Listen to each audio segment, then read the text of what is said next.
Should you be playing to your strengths or honing your weaknesses? Stay tuned to find out. Welcome. Okay, here's the question. Serious? How are we dark horses? You know, the ones everyone is betting against, the ones they don't expect to win, place, or even show on the track, and they'll even laugh on us when we talk about trying. How do we show the world our greatness and triumph? Come on. Well, that's the question, and this podcast will give you the answers. Let's go. This is The Dark Horse Entrepreneur. My name is Tracy Brinkman. And push it out. All right, now, before we kick off today's episode, I want to stop here just to take a minute to explain a shift that's going on here at the Dark Horse Corrals. You see, I started this podcast almost 2 years ago with this, I'll call it a vague direction, but a sincere desire to connect with like-minded entrepreneurs. And I think I've been able to do that, right? I mean, I've been lucky enough to interview some amazing people, to hear their stories, to learn from their examples and their expertise, and hopefully share some of those learnings with you along the way. But I really think it's time for a shift. Well, let me be more precise. It's time for a narrowing of focus. You see, so many times you've heard my guests, as well as myself, say, focus on your tribe. Well, my Dark Horse friends and family, that is something that I am going to dial in on even more narrowly as we move forward on this podcast. Now, while I hope you'll continue to listen to the Dark Horse Entrepreneur and share it with those that you know will get value from it, I know for a few of you, this shift may mean a parting of the ways.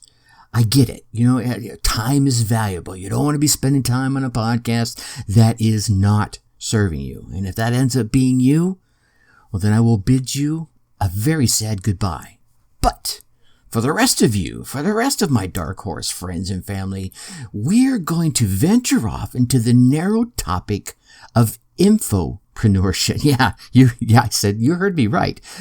Infopreneurship. So these episodes will still quite probably bring on guests outside the narrow focus, but only if their lessons learned can be turned into value to you, my fellow infopreneur.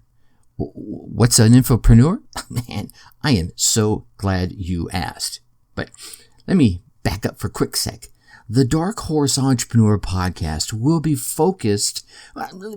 more focused for infopreneurs, coaches, and course creators who want to build their business online, but they're battling technology, overwhelm, procrastination, and maybe even a little imposter syndrome.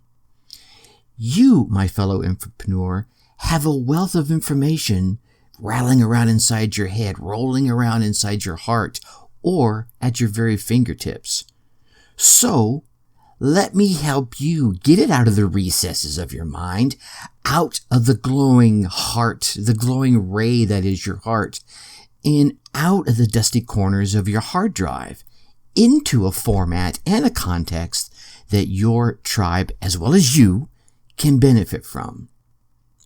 Now, that is where we're going to be spend our time as we go forward. So, with all that said, all right, my Dark Horse friends and family, welcome back to your weekly dose of digital marketing learning. I'm your Dark Horse host, Tracy Brinkman, and you, well, that, my friend, is infinitely more important.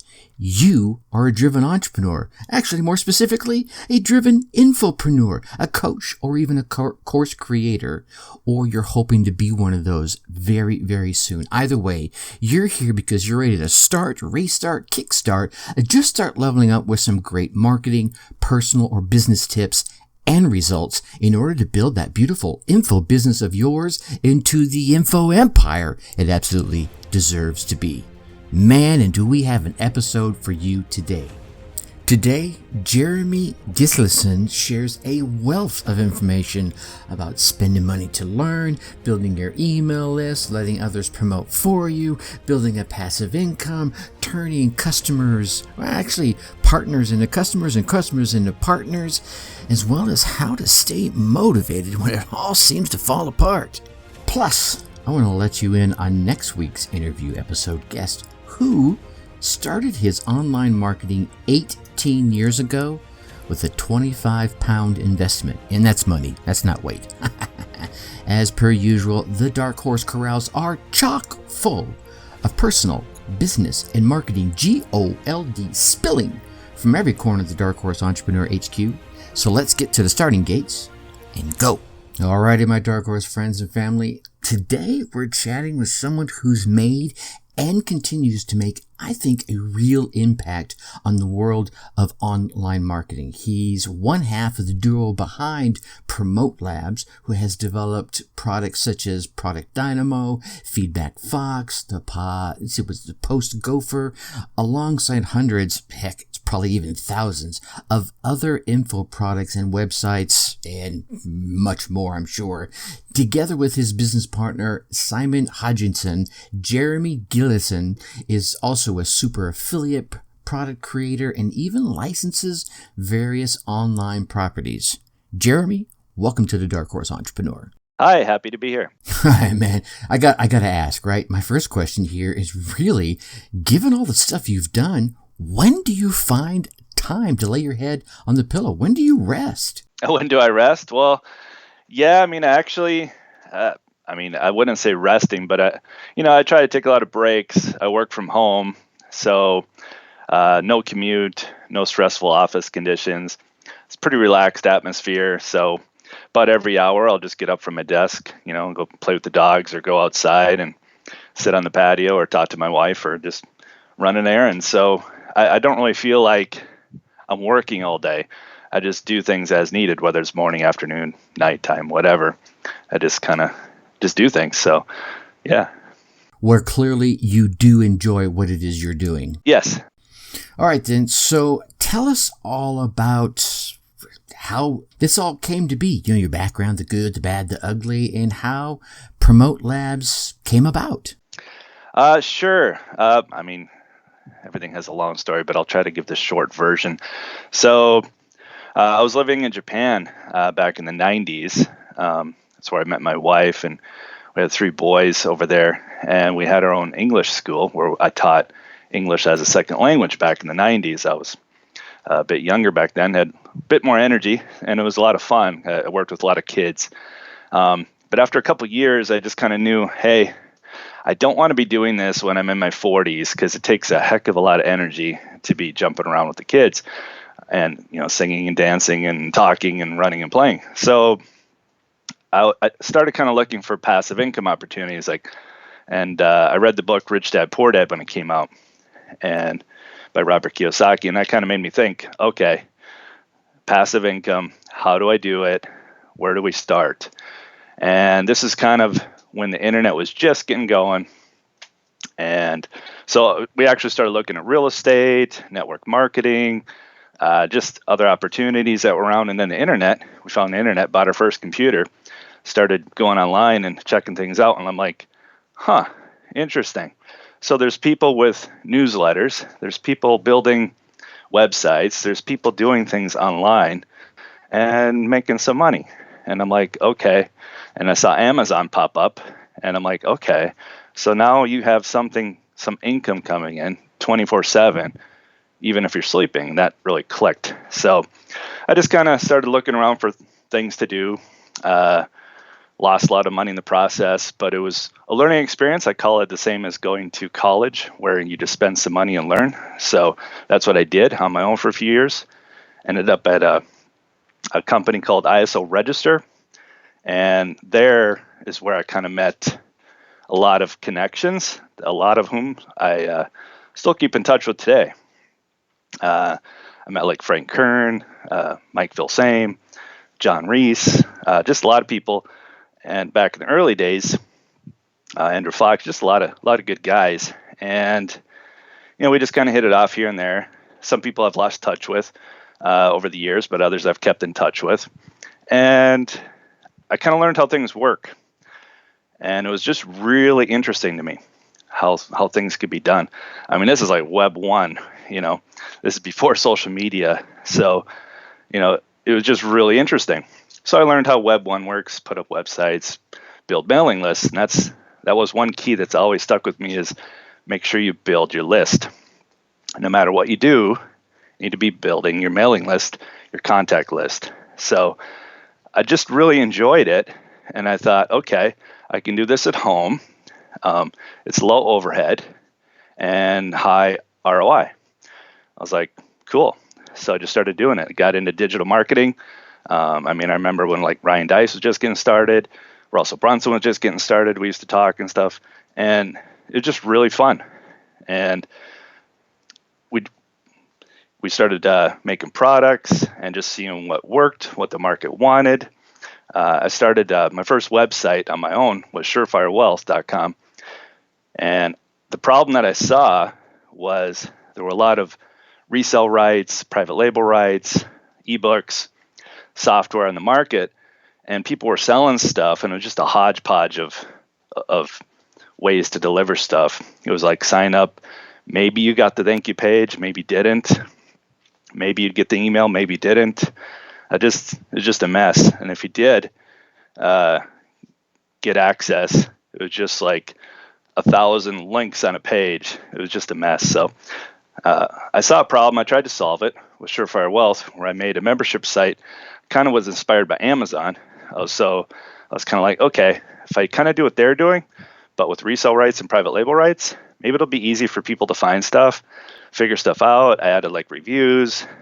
People could comment on stuff. Everything was nicely laid out. So at the time, back in like 2004, 2005, it was pretty cool. I mean, now it's kind of redundant, but back then it was pretty cool. And some of the people that I had gotten to know over the years, I asked them, hey, would you be interested in promoting this? And they're like, yeah, sure. So people like Joel Comm and Mike Filsame and a lot of other people would go promote it. And that really was a light bulb moment. I was like, holy cow, these guys just sent thousands of people to my website. I'm now paying these people thousands of dollars in commissions. I'm like, maybe I could do that. Maybe I could also be an affiliate marketer on the side too. So that was kind of another light bulb moment. So I went from learning Web 1, solving some problems, making connections, and then building passive income, but then seeing how affiliate marketing worked at the same time. So everything just kind of rolled into each other. So then during that process, I met Simon, who's currently my business partner, Simon Hodgkinson. And we started off by being each other's customers, which is kind of funny. I would buy like everything he put out because he's a really good graphics designer and a writer. So I would just buy everything he had, and I would buy like the extended licenses and put them in Surefire Wealth. And then he would like buy stuff for me, I'd buy stuff for him. And we just got to talking. We're like, why don't we do something together? Well, yeah, sure. So we put something together. I think it was like 6 to 8 weeks, and it was called the Marketing Main Event. And this is back in like 2006 or something. And we got some of our friends to promote it. Did pretty well. It did like a couple 100,000 or something in a week. And to us, that was another light bulb moment. I'm still running the English school, and I'm just going, maybe there's something here. So I was like, okay, I think maybe I could start to transition to online, 100%, So over the next couple of years, me and Simon partnered up, released version 2, version 3, which became Member Speed software. That was kind of the predecessor to Product Dino.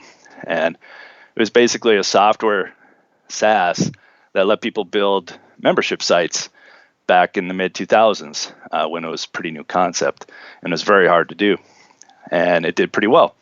And the real eye-opening was when we did 1.7 million in a week. Dude, that's magic right there. 1.7? Wow. And my wife had no clue what I was even doing.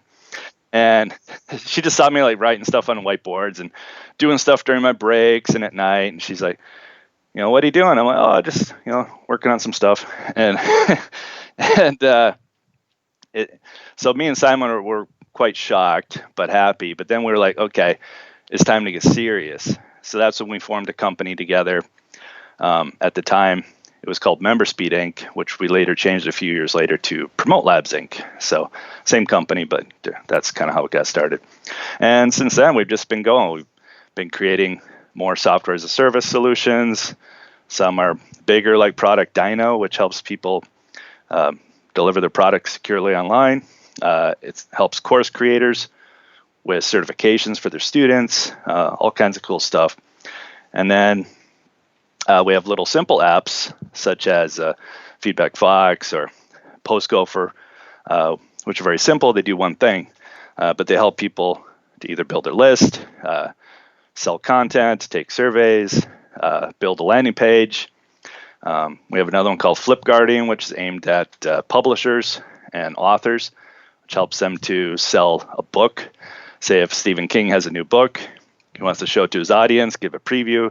You could use something like Flip Guardian very easily. People could flip through it and they could buy it right there. So we just keep building stuff and seeing what works. And a lot of stuff, I mean, for every one product we have out, there's probably 10 that we've scrapped or sold off. 1 in 10, really? And there's probably 50 that me and Simon are like, no. During brainstorming sessions, we'd just be like, no, not doing this one. So, yeah, over the years, just a lot of things. And then as well as courses, because we made a lot of courses based on things that we've done or things that we see. And now we have a team of researchers who do the research for us. We tell them what we want research. They'll go research the topic, write about it. We'll add our touch. That'll be a new course. So we have a whole line of coaching programs as well now. So yeah, that's kind of the journey. Went full time back in the mid to late 2000s, and we phased the English school out. Simon's a brilliant copywriter, so he kind of did the same thing. He transitioned full time online as well, about the same time I was. So yeah, it's just been fun ever since. Dude, that is awesome. I mean, it's an amazing story. And really, I think really cool is how you two came together. You came along separately, and then coming together, you've probably created something way bigger than either of you envisioned when you both first set out on your own. Fair? Yeah, we had no intention of actually forming a company or doing anything like that. When we started, we didn't sit down and go, hey, let's form a company and make $1 billion. We're just like, okay, maybe we could create something together, have fun doing it, and help a lot of people along the way. And that's kind of what we did. And it was fun. That's the main thing. Me and Simon really get along. And he's very creative. He has a lot of ideas. And then I'm kind of more on the execution side. So we work well together. I think fitting together is probably one of the most important things. What was Simon doing prior to joining you on Promotion Labs? Well, believe it or not, he was selling gearboxes back in the 90s. He was like a sales rep for a gearbox company all around the UK, one of the top gearbox companies. They would sell to fire trucks and like big rigs and stuff like that. So yeah, so he had to do a lot of sales work back then. And then he started building websites, I think back in the early 2000s for people. And so he was kind of doing the same thing I was doing, trying to figure stuff out. You're now listening to the Dark Horse Entrepreneur Podcast. And you know what? And therein lies something we haven't really even touched on yet, is the fact that you guys are almost on opposite sides of the world. I mean, aren't you based in the USA? And he's out there in the UK, right? That's right. And the funny thing is, as I mentioned, I was in Japan, moved to the US with my family, late 2000s. But me and Simon worked together for about 2 or 3 years without ever actually meeting in person.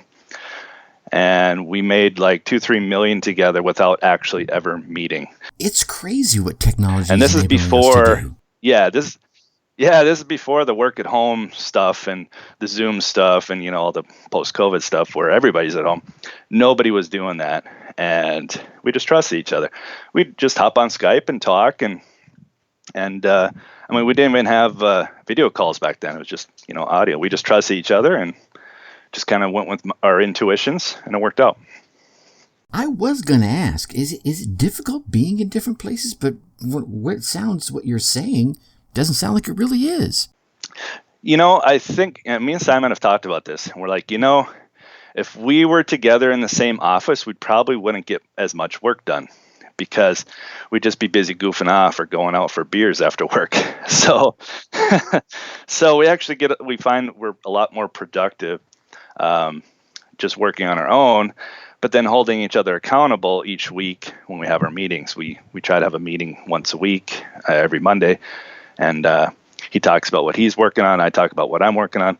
We talk about our goals, what we need to accomplish, and different things. So, yeah, it works out.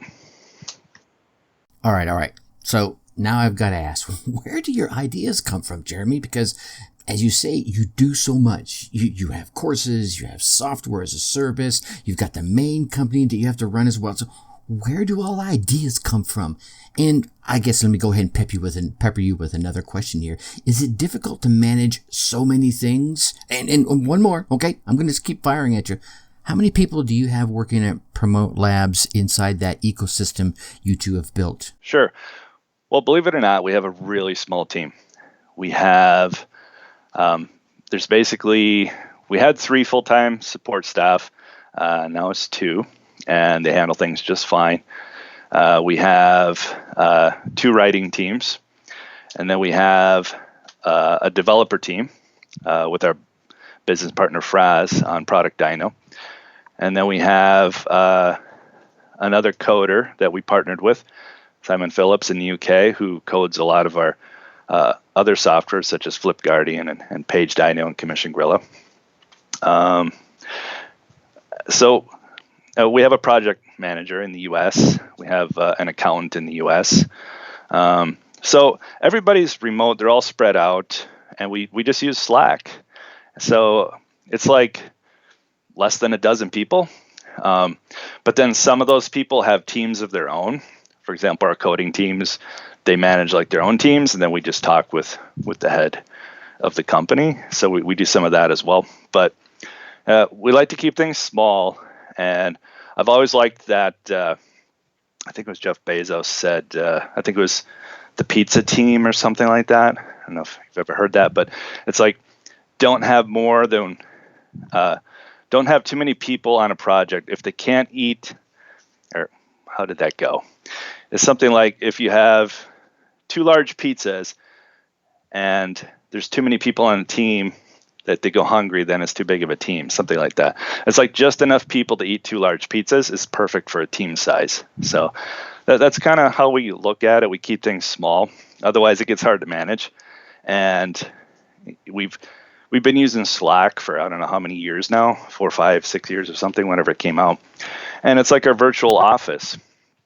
So every day we go in there and we talk and everybody updates things, and it just works really well. We have not used email internally for about 5 years.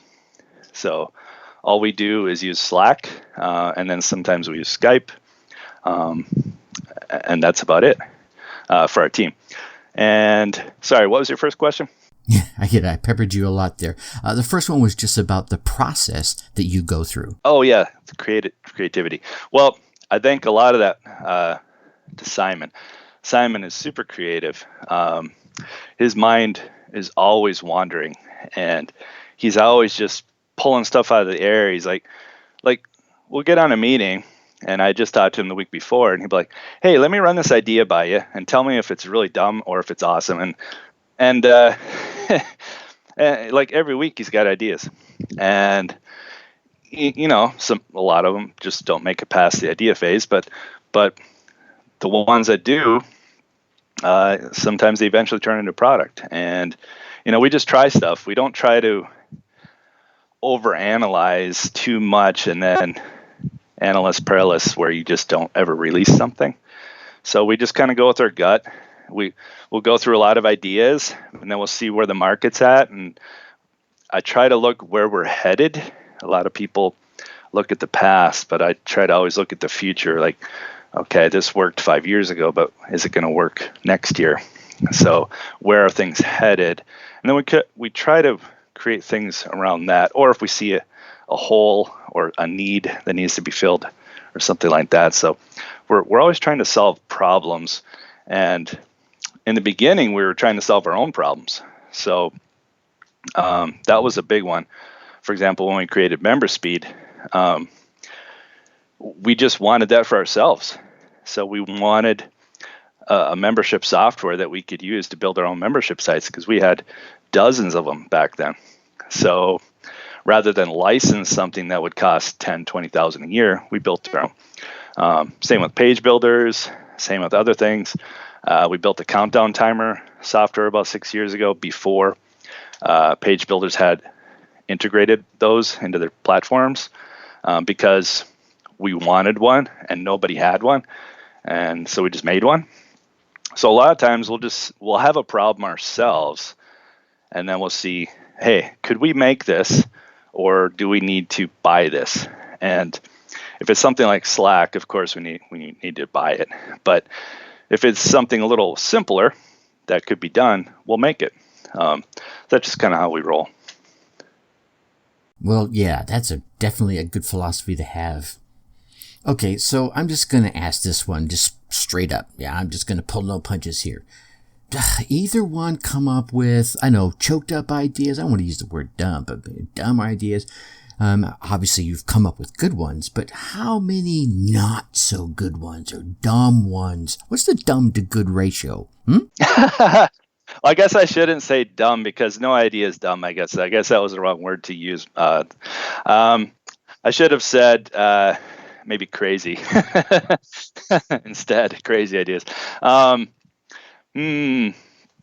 Well, I mean, there have been a few ideas that have come out where it sounded great, but then after we worked out, we would need like $100 million to make it happen. So we're like, okay, we'll pass on that one. Just I don't know. There've been so many. I've lost track.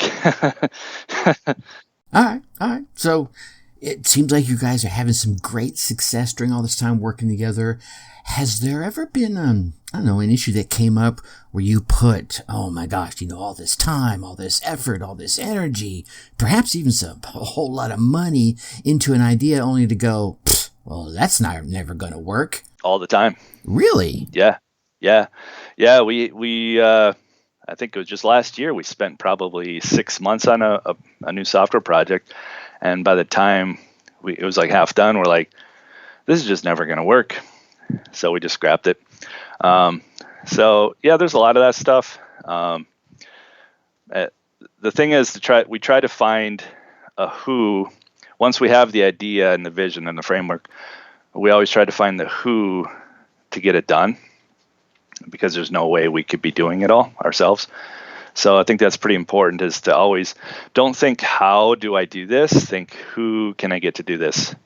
So if we need a writer, if we need somebody to make videos, if we need somebody to make a sales page, a graphic, a software, whatever it is, we try to find a who and get that person to do that. So on our team, we have people who have specific tasks, like one person manages the blog, the writing, another one manages the blog security, another, other people take care of the help desk. And then when we have ideas, we're like, okay, here's our idea. We need you to do X, Y, Z. We need you to do A, B, C, that kind of thing. And we'll kind of get everybody involved doing something to help the project come together. So that's kind of what we try to do. Sometimes it works, sometimes it doesn't. That's true. Sometimes it works, sometimes it doesn't. Okay, well, when that happens, how do you keep each other motivated? Because I guess there has to be an element of that, right? Everyone at times, I feel so deflated. And especially if you work on a project and then you have to scrap it 6 months down the road, or at least put it on the shelf. How do you keep yourselves motivated as a result? Well, for one, we try not to get overly attached to our projects. Because if you do, then you're never going to let go. You'll never be able to exit the project. And exiting means either to sell it or to close it, hopefully to sell it and keep it growing. So that's one thing. Another thing is, through our weekly meetings, we just talk about stuff and keep each other motivated. But I don't know, I've just kind of always been motivated my whole life. Like I listen to a lot of like Tony Robbins type of stuff. Every day I probably spend 1 to 2 hours a day learning stuff in either our industry or other industries. And that's usually via podcasts that I listen to, newsletters I subscribe to, industry news sites that I read, things like that. So that kind of gets me excited and keeps me going because there's always something new. I'm like, oh, wow, this is cool. And I'll talk to Simon about the next week. Hey, did you see this? And hey, maybe we could do something like that. And hey, maybe we could fit this in somewhere. And oh, wow, this is, so it's always kind of like that. But then also, we have families to take care of as well. And that's probably been the biggest motivator for both of us. Simon has a son and I have 3. And I was like, okay, I want to make sure they have a good life. So that kind of inspired me every day to get up and get to work. 100%. And make my wife happy and all that stuff. So actually, that was going to be my next question. Have you found your family and friends supportive of you along your journey? Oh yeah, 100%. I'm so grateful to my wife for fully supporting me. Especially in the early years when I was losing money rather than making money. she just kept encouraging me. She's like, okay, well now you know what didn't work. So, yeah, she's been great. Yeah. Here's one for you. How many companies, infopreneurs, entrepreneurs, businesses do you think your products have touched over the years? Any idea? Oh, wow. I know, big question, right? That's probably a tough one to define. Yeah, I mean, just as far as customer lists, I mean, I think we figured out a year or two ago that we had sold over 130,000 products of our own. Holy cow. Like just the number over the last 15 years or 20 years. So I guess all of those people who bought something, some bought multiple products, but I don't know, let's say 100,000 customers. And then if they're using our software, their customers would see. So for example, if one of our product Dyno customers now has 50,000 members in his membership site, they're seeing our product and they're using it every day. If somebody buys a license to one of our courses and sells it to 10,000 people, so that's really hard to track. So I don't know. I would like to say I hope we've touched 1 million people over the last 20 years. Maybe that's being optimistic. I don't know. But yeah, everybody that we can help inspire or get ideas, I'm grateful for. 1 million over 20 years, I think you're probably being modest. But it does remind me of the old phrase, small hinges sweep big doors, right? So maybe you're one of those small hinges moving some of the big doors out there. Are there any tips from your journey, Jeremy, that you want to share with those out there listening to help them improve their business or perhaps just motivate them to get started? Right. Well, yeah, everybody's motivated by different things. I think you don't want to be just motivated by money alone because you'll get burned out. You need to have some kind of desire or something inside. Like for me, it was always family, but also freedom. So freedom was a big motivator for me. I did not want to be commuting. I did not want to be going to an office, having somebody tell me, when I can take a bathroom break, when I can eat lunch, and, I might as well go to prison. So that was a big motivator for me, is freedom, and then providing a good life for my family. And basically not selling myself by the hour, so to say, because there's only so many hours in a day. So anybody who's trading time for money is going to have a threshold that they're going to hit. And even if it's $1 million, it's still a threshold. So if you can leverage your time, if you can figure out how to leverage your knowledge or leverage what you do or what you know as a creator, then that's the key there. So you need a motivation, whatever motivates you, and then try to figure out how to leverage your time. Too many people are thinking, well, I don't have time. I hear it a lot. Yeah, I'd like to start a business, but I just don't have time. Yeah, I've been thinking about making this course. I just don't have time. And it's a constant excuse. You got to make the time. You got to find it. I was running 2 businesses at the same time, plus, taking my kids out and stuff, dropping them off at school every day and playing with them in the parks. So you got to figure out how to leverage. And the best way to do that is to start building a team. And that's another thing that people say, well, I can't afford a team. Well, partner with somebody, or, if you don't have enough money to pay them, maybe put them on profit share. I remember when I was starting, a guy I knew, he had like 10 or 12 people on his team. Nobody got a salary. They just all split the profits of whatever happened. So that's one idea. So anything you can do to be motivated, use leverage, and then don't think how, think who. Who do I get to do this for me? And then what do I know? So look at what you're good at, what you can do well. You should be doing that task. And then whatever you can do to grow the company, you should be doing. But anything else that either you don't enjoy or you're not good at, outsource it or hire somebody or partner with somebody. Sound. That's money advice right there. I'm a big fan of playing to your strengths. I always find usually when folks are leveraging their strengths, are going to get a lot further, a lot faster. Really, where's the benefit of trying things that you just don't enjoy doing?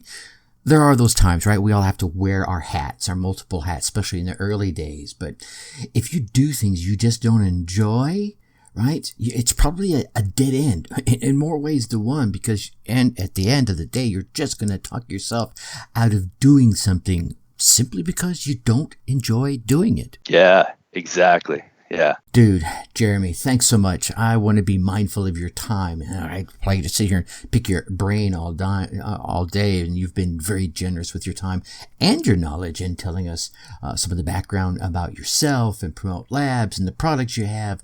For anyone that's interested to learn more about Jerry Gislason, about Promote Labs, and finding out more about you and even Simon, perhaps even working together, where do we want to send them to? Sure. Well, I'd say the best place would be promotelabs.com. And one thing that I didn't mention, so I mentioned a lot about how I got started in Web 1, and then we evolved during the Web 2 revolution. And now, as some people might have heard, we're hitting Web 3. And this is something me and Simon are very excited about, is Web 3. And we first heard about a lot of these things several years ago. We were kind of early to Bitcoin back in 2014-15. Some things didn't work out, but we tried. But now with the metaverse and NFTs and a lot of things, it's very exciting. So we're also working on some new NFT projects that we're launching this summer. And the best way to hear about those would be to make sure you're either on our mailing list or a customer with our blockchain bundle would probably be the best way to go. So if you just head over to promotelabs.com, you can find information there about all of our courses, all of our products. You can join our mailing list. That's probably the best way to stay up to date about what we're doing on things. And if you want to follow me on Twitter, I'm at Jeremy A. Gislason, Twitter. I don't use Twitter that much, but once in a while I'll post something. I would say the best way would be to get on our mailing list to get our updates. All right, we'll make sure we get those links down in the show notes. Again, Jeremy, thank you so much for your time today. It's been an absolute pleasure rocking with you here, and I want to send my best to you and to Simon for your future as well. Yeah, thank you very much. All right, there you have it, my Dark Horse friends and family. Jeremy coming in and dropping Promote Labs bombs on us. What resonated with you? Well, let me share with you a couple ideas that kind of clicked with me. One, which route is for you? As you heard Jeremy share his origin story, he decided that he wanted to do something different. So he got out there and he learned. How often have you heard me tell you to do that? And he likened it to going to college. He spent some money and he learned. He learned and he spent some money. Then he watched what others were doing. Behind that, he started making connections, and with those connections, he learned how things worked. Right? How many times have you been out there in the marketplace and you are just, hey, even in corporate America, what do they tell you to do? They tell you to learn. They tell you to network, make those connections. They're really powerful. And I think one of the key learnings he emphasized here was to build your list. Those are connections, aren't they? Yeah. Thought number 2. What does the market want? Jeremy in his early days just started making products and putting them out there. Now, here's the thing here for me. If you have what you think is an amazing idea, I mean, you've seen this hole in the market, you've figured out a product or a software or a service that you know will fill that hole, then you, my friend, you need to get it out to the marketplace and find out if they will buy it. And here's the real lesson I want you to walk away. If you didn't hear anything else in this entire podcast, hear this. Hold on, my tongue is tripping over my eye teeth and I can't see what I'm saying.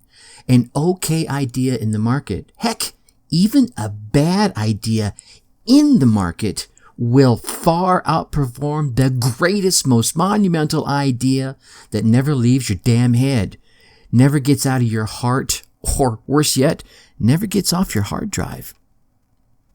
Thought number 3, let others promote for you. After Jeremy commemorated one of his original projects, Surefire Wealth, which was a membership site that was inspired by what he saw Amazon was doing right after they first launched, he asked some of his connections, remember the importance of making connections, he asked some of those connections to promote it, which they did. And this was a light bulb moment for Jeremy. It should be a light bulb moment for you as well. You can enlist your connections as well to create this army of affiliates to promote that great idea that you have and reach deeper into the marketplace than you could all by yourself at your current level using your current resources. Now, mind you, you will have to make it worth their while. But if you build a great product, say with an upsell, or even better yet, some ongoing passive income in it, then isn't it worth sharing the wealth, right?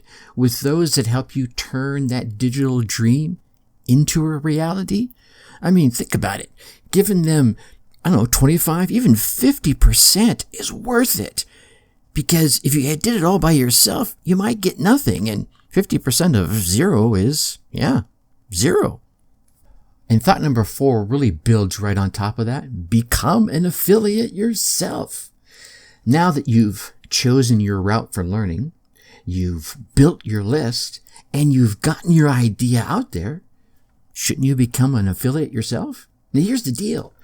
You can make this part of that learning process. Go all the way back to step 1. A great way to get your finger on the pulse of the market is to get out there and comb through what's currently available and start marketing all the good ideas, the good products, the good softwares, the good solutions to those within your sphere of influence.